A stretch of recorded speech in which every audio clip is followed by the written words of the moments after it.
How has implementing ZSP with your teams and tool sets changed the way that they work with their cloud environments day to day?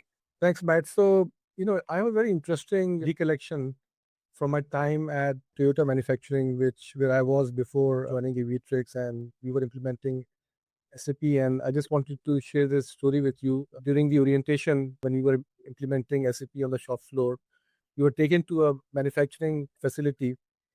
And as soon as I entered the plant, I see, the plant was stopped and there was this music, it was a nursery rhyme music coming in from one of the areas in the plant. And I asked the guide, what is this music all about?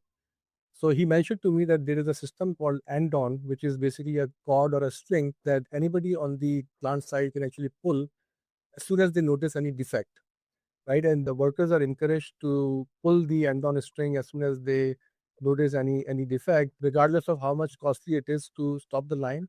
They're encouraged to make sure that the quality is there and the defects will not make it through to the other parts of the production line, because it's much easier and less costly to fix a defect as early as possible in the production process. And then other thing I noticed is the concept of just-in-time inventory management, right? So it was a very lean environment. Inventory was provided by suppliers only in that quantity which was required for that days of productions. No more, no less, right?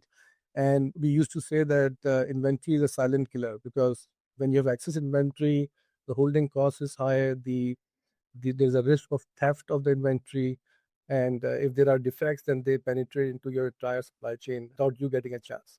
So when we were looking at Aviatrix security posture, and sometimes it makes a lot of sense to draw parallels from one industry to the other.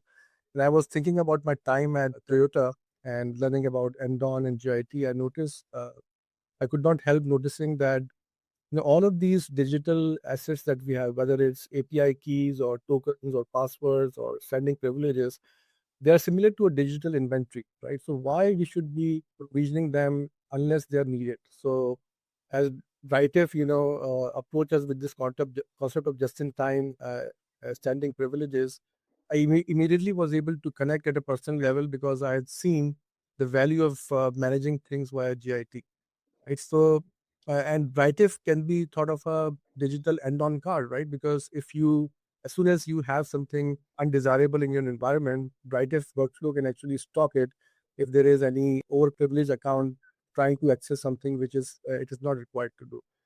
So now, after implementing Brightif, we started small. We picked some mission critical applications with cloud accounts. So now any developer who wants to either access a GitHub repo or a cloud account, they first need to check out the relevant privilege. And once they have the access, they perform their action, and then that access is taken away from them.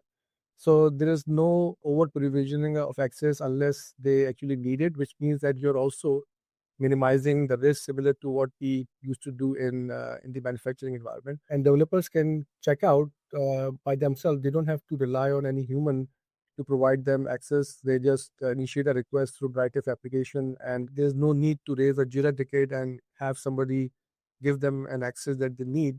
So they are also happy because it gives them freedom to operate quickly. And we are also happy because we don't have any outstanding privileges. It's just everything is just in time and ephemeral. So really glad on this aspect.